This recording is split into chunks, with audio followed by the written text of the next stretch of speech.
Tonight, our guest speaker is John Speckman, and John is going to talk to us about um, collecting pollen and getting it ready for sale. And I have known John longer than I've known my husband, Cecil.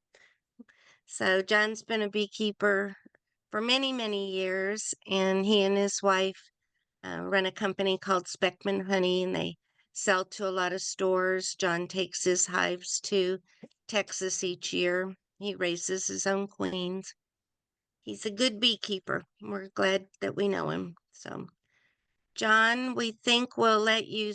First, I want to tell everyone who hasn't registered for the fun day that's Saturday, June 1st in Lawrence, Kansas, to do so now because I'm going crazy because not very many people have registered yet. So we have some great vendors coming: Hillco, Hive Butler, Apame, some local vendors, beekeepers.com, Cedar Ridge Bees, Day Dance coming. So anyway, and then our guest speakers are Judy Woo Smart, Autumn Smart, Jennifer Tishruda from the University of Kentucky or Tennessee.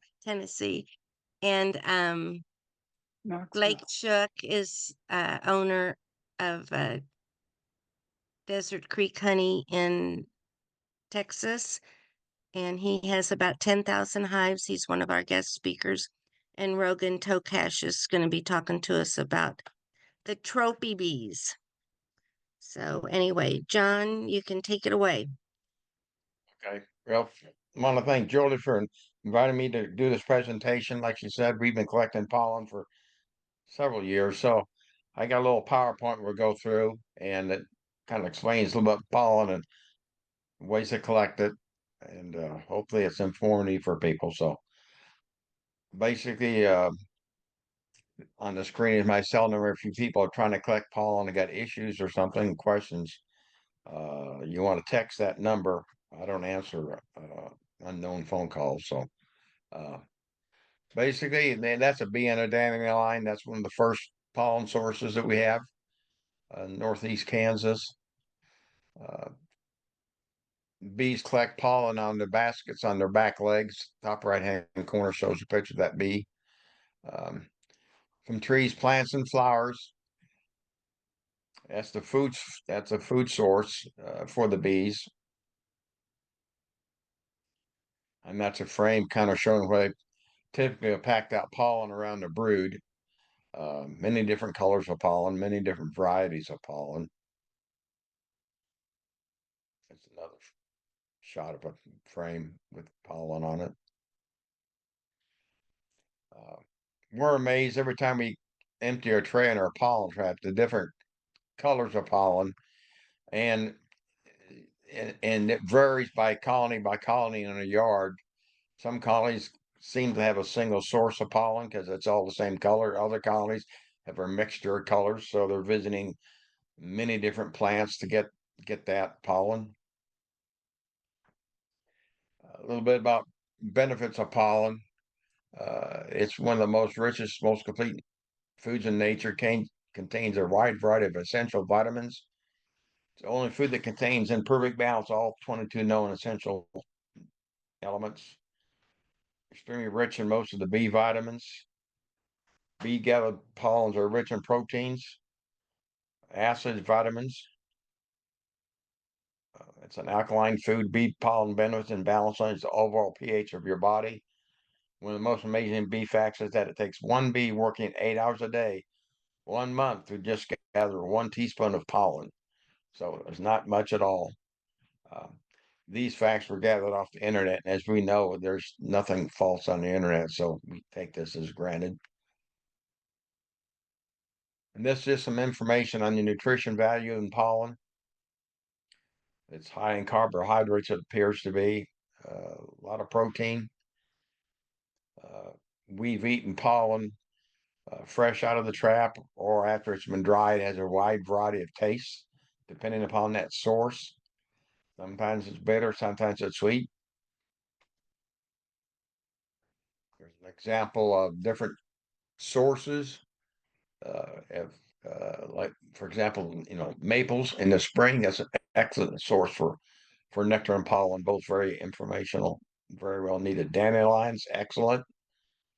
Uh, so they get pollen from a lot of different things. This is an example of the pollens.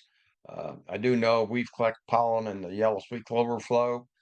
That pollen is very sweet to the taste, not bitter at all. Some other stuff gets kind of bitter.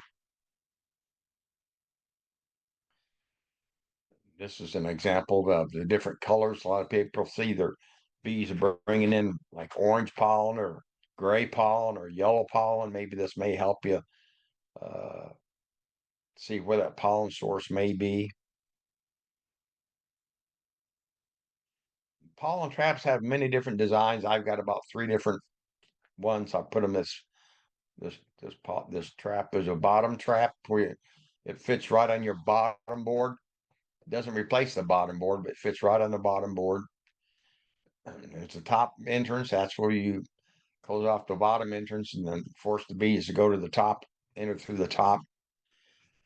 One called a front porch, which hangs off the front of the beehive. Um, we use a pollen trap called Sundance pollen trap. We've had real good luck with that. And so the bottom design is the same dimension as your hive body, and it fits right on your bottom board, and your hive body fits right on top of it. It's got some cone funnels that the bees exit the beehive through the entrance to fly out and gather pollen, and they'll fly in the entrance and go through several layers of screened hardware cloth that will knock a portion of the pollen off into a tray that fits in the back of the design. Uh, Very similar to the top trap.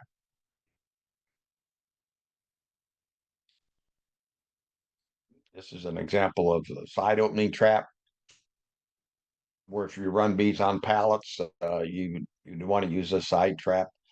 We run bees on pallets, but we have to take the hive behind the one had the trap on it. Have to take it off the pallet because ours are rear trays. This is a front porch design. I know nothing about this, but it appears like it sits in front of the hive and they fly in through uh, these little holes. It appears to be that must knock the pollen off into a tray or a canister of some sort.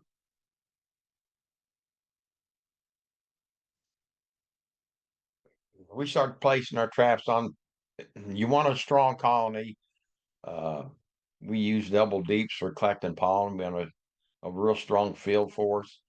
And you start in the spring, about the time the dandelions bloom and the fruit trees are blooming. They seem to be gathering quite a bit of pollen. One thing you have to make sure that all your boxes fit tight. There's no holes or cracks or anywhere a bee can get into the colony by bypassing the pollen trap. Uh, it takes a couple days for them to get used to that pollen trap, it appears. So it's got to be bee tight boxes. So uh, we've had to use the old duct tape trick to duct tape corners or something where a bee can get in.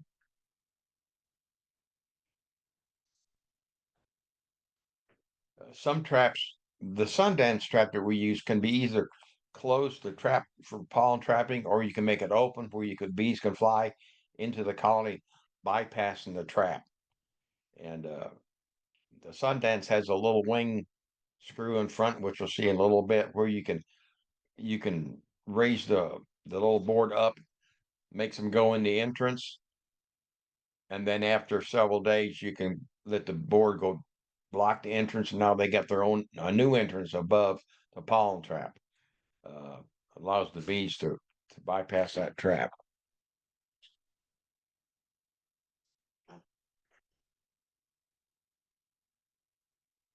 Uh, when people say, "How do you pack your pollen?"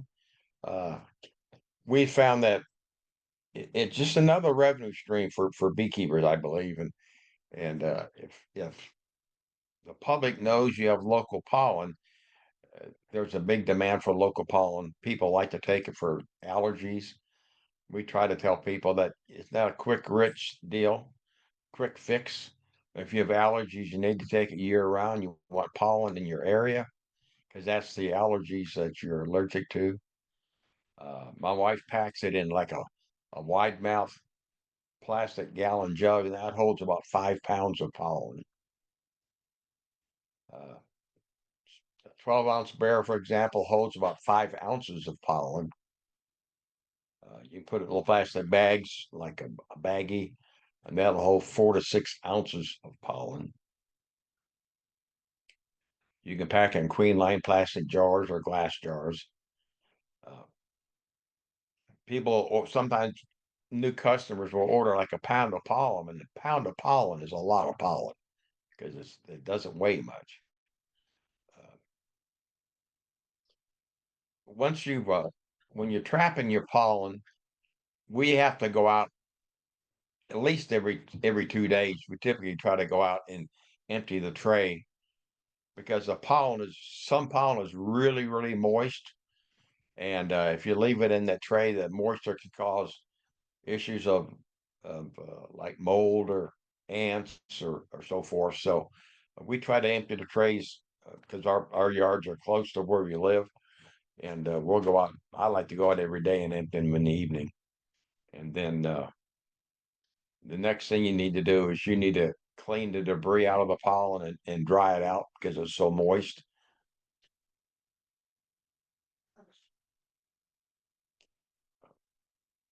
You'll find out different kinds of debris. We call debris in the pollen. You may find wings and antennas and so forth in there. It just falls through the bottom board. So, uh, my wife cleans the pollen, and she uses like a great big, not big, a regular cookie sheet, and she'll just place it outside in the hot sun for a couple, 2, 3 hours, and it dries it fairly well. And then it's out easier for her to look for any other things that she wants removed. It's a pretty tedious job.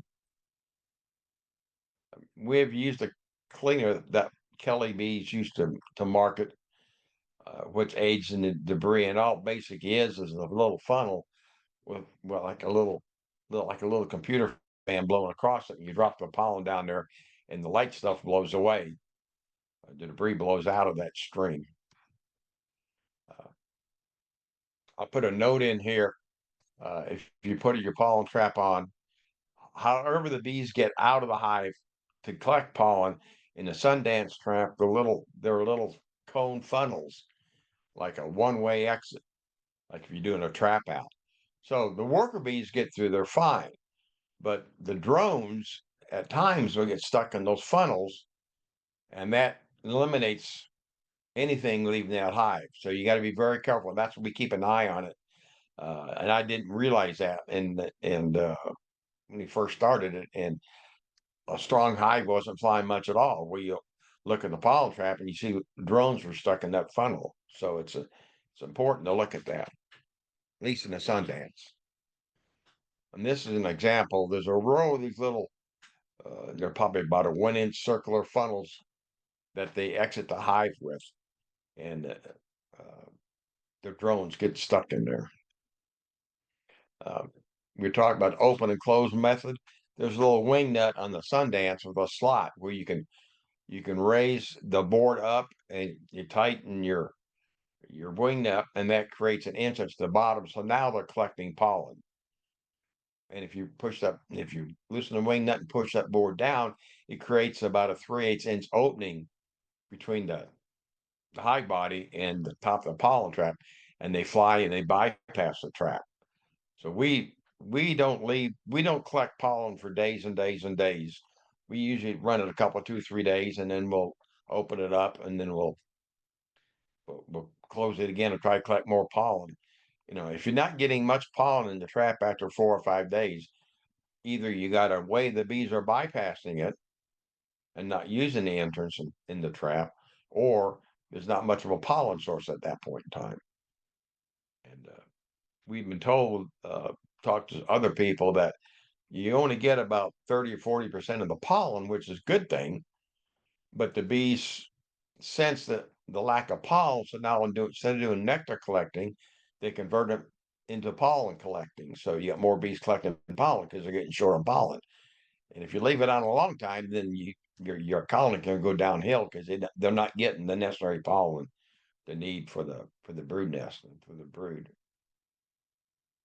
This is a picture of that pollen cleaner from Kelly, and basically at the top is like a 4-inch piece of sheet metal that's a circular, and you just drop your pollen through there. And the middle piece is a fan, and it just blows debris out the back of it, and then your quote clean pollen will fall in that little tray. So just for one thing we had tried to use, but Beverly decided that's more trouble than it's worth, so she went back to cleaning it manually by hand. After the pollen is cleaned, we place it in the freezer to help remove more moisture. So it helps suck that moisture out of the pollen. And we keep it in the freezer until we sell it.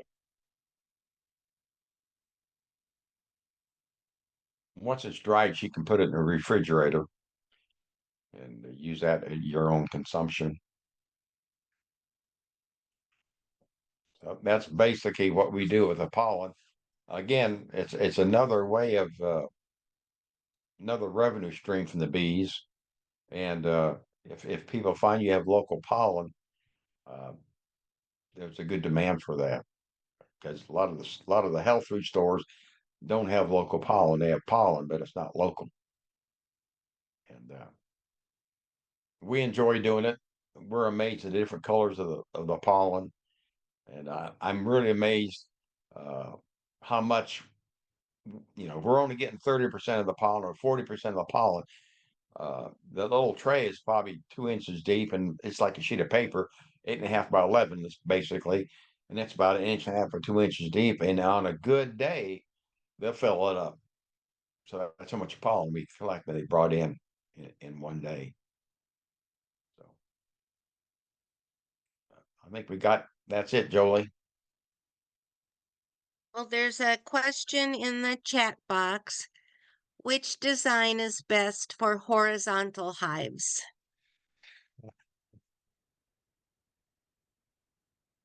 Well, first, I don't know how you put one in a horizontal hive, That's what I was thinking.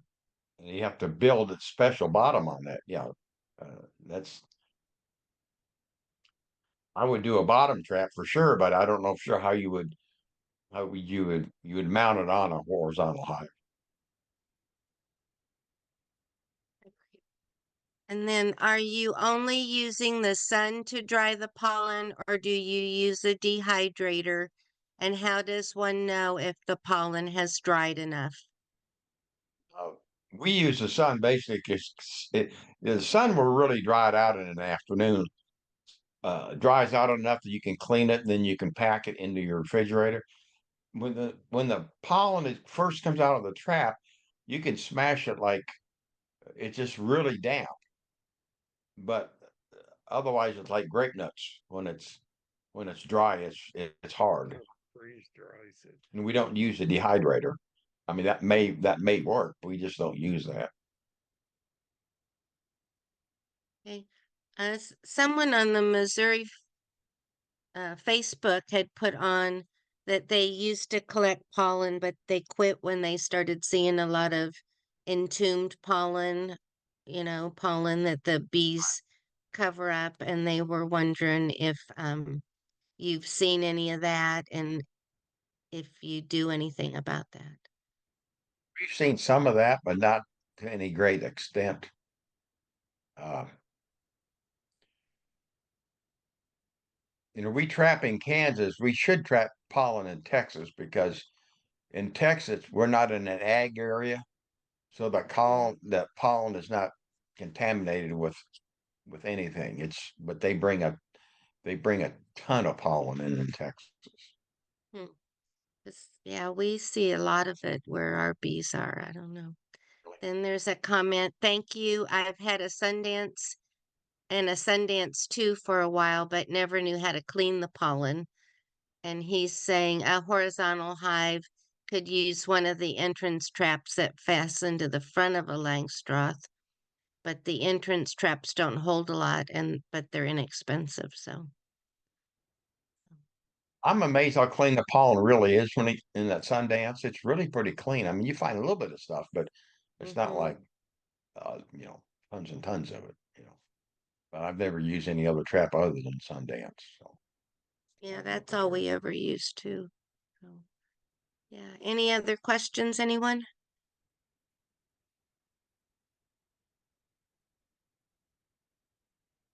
Okay. Some thank yous.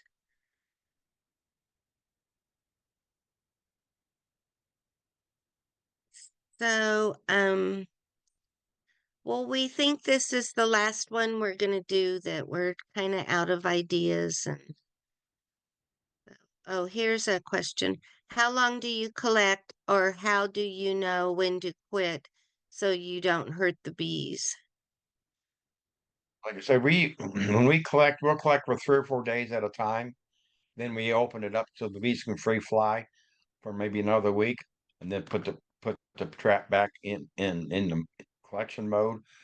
And you know, when the pollen sources start to dry up, you'll notice it because you won't collect much pollen at all. And it can be detrimental to your broodering, definitely, if you keep it on a long Mm. time. And then another question is, does it need to stay in the fridge? And so when you have it in the freezer, do you have it open so it continues drying, or you feel like when it's been out in the sun, it's dry enough and so it's closed up in the freezer, I guess. We put it in a bag in the freezer. So, Yeah, okay. but the sun seems to really dry it up quick. So does it need to stay in the fridge, I guess is the question. Yeah, we keep it in the freezer until we either going to consume it or sell it, and we tell the people that keep it in the refrigerator for sure. Mhm.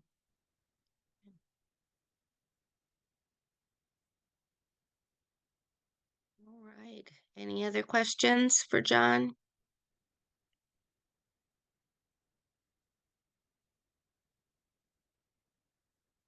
Okay, I think I got them all, didn't I, Robert? Well, thank you, Yeah, John. This was a great finale to our third Thursday, making more money from your hives, because we're done. Joe and I can't think of anything else, and so we're gonna take the quit summer doing it. off. So summer off, yeah, take the There summer off. you go. There you go. Okay, well, thank you, Jolie. Thank you, John. I really appreciate you taking your time to do this. So.